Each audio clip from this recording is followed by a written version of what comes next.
What if I tell you that Nigerian problem didn't just start after independence?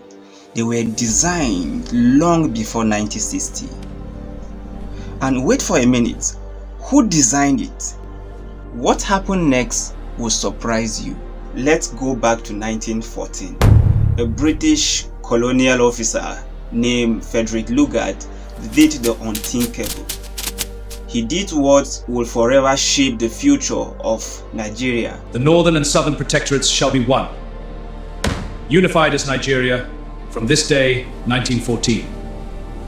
Now what he did was he merged the northern protectorate and the southern protectorate.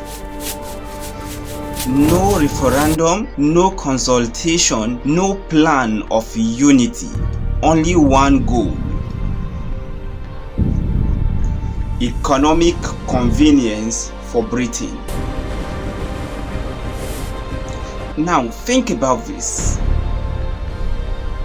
A country of over 250 ethnic groups forced into one nation overnight.